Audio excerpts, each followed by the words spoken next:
So Michel Nadeau writes that the animals are being placed in sanctuaries and bona fide rescues with full screening per Farm Sanctuary New York and SPCA guidelines. Legal surrenders, home checks, farm checks, veterinary and farrier references. Now about surrender forms. I have a Tanya Masia who has a horse at Nicole's property. She does not allow the surrender of said horse to C4P. She wants her horse back, wants to hire some lawyers, and gets an injunction. Is that what you call a legal surrender?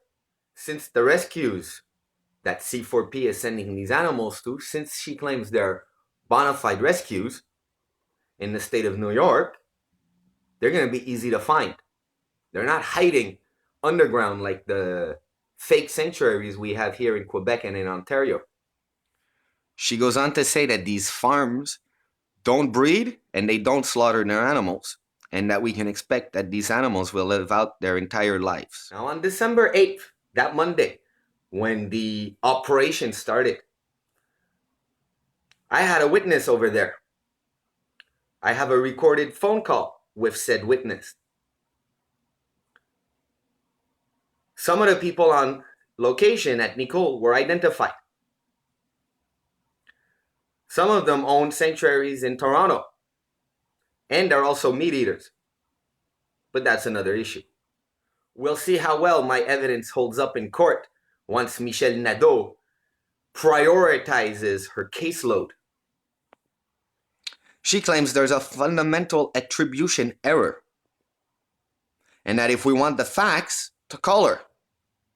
It's interesting how she has not returned the calls concerning where these animals are being located by various owners of said animals who have actual contracts and legal documentation to prove so.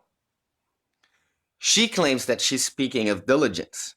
However, she's speaking out of her ass.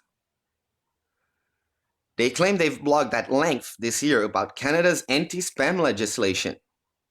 And there are 2 people in our network who are forwarding the C4P newsletter to people who are A, not involved in this network and not legally opted in to C4P, and who are using social media to send a negative message regarding this rehoming operation. Does Michel Nadeau really realize what spam is? Because it's not what she's describing one bit. She doesn't know what spam is, and yet she runs a mailing list? And the irony in this, how do you think I get 4 emails every Sunday in my inbox? 4 emails. Not 1 email, but 4. Those come straight into my mailbox, and I never subscribe to any of these mailing lists.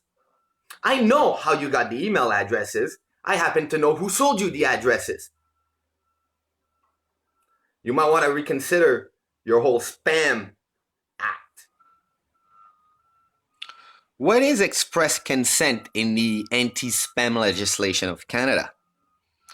Express consent means that a person has clearly agreed, orally or in writing, to receive commercial electronic messages.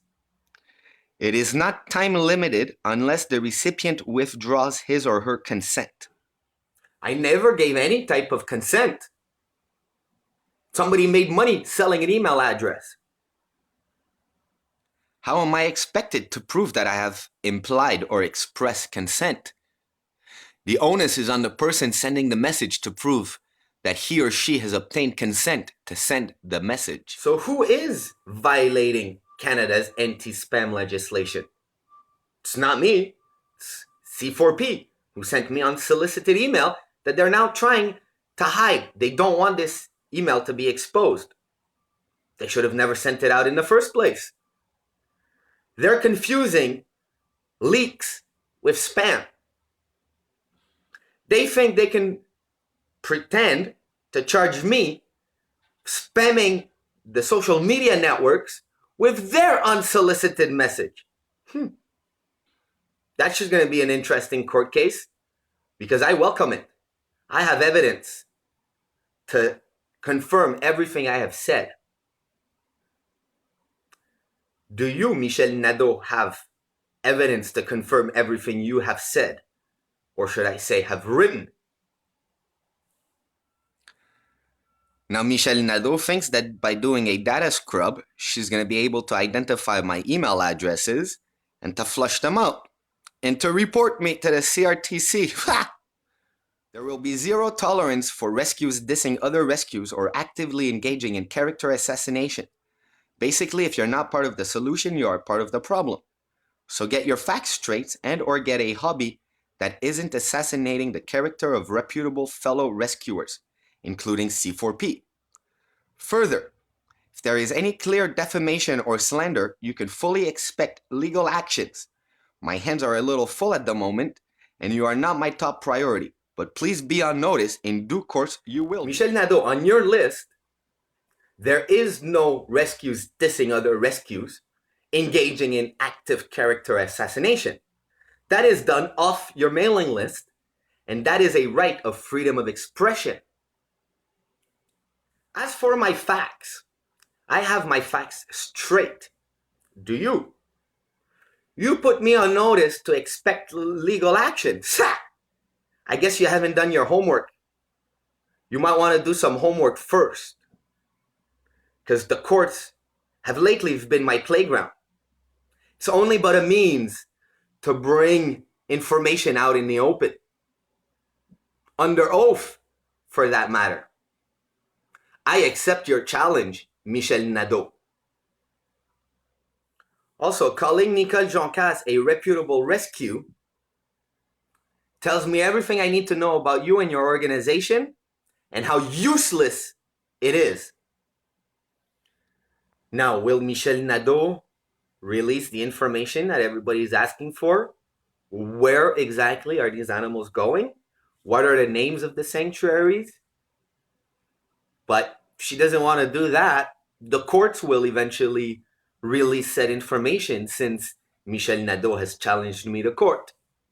Now, about these SPCA guidelines, how useful are they?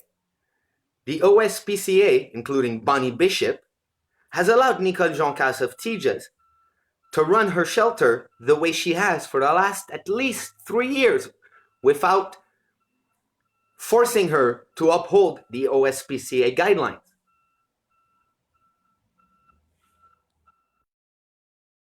So this is what Sophie of Sophie's Dog Adoption gets in the mail this morning from Nicole Joncas. Nicole Joncas sent this in by registered mail, spent $10 on this.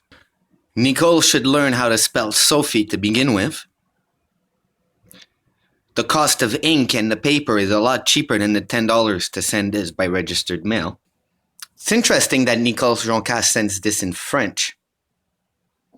Veuillez recevoir cette lettre par écrit à titre d'avertissement tel que prescrit sur la loi sur l'entrée sans autorisation.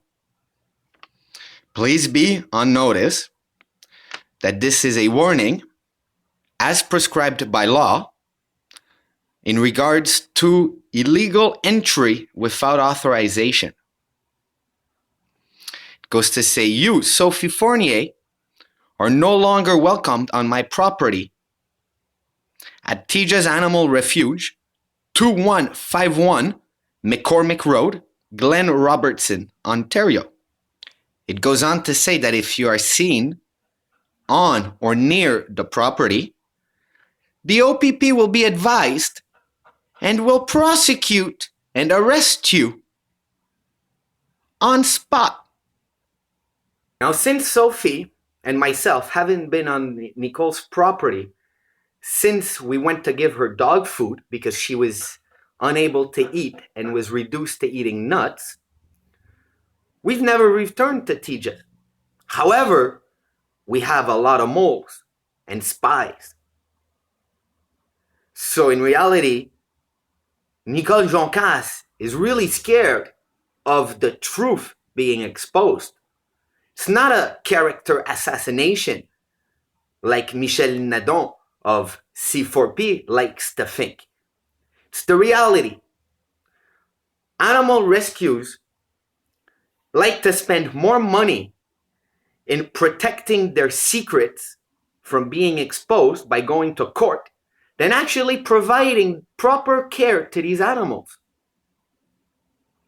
Even the fact that C4P obviously purchased email addresses. Now here's what Nicole forgets, is this little device here has 2 onboard cameras and GPS navigation, in layman's term, autopilot.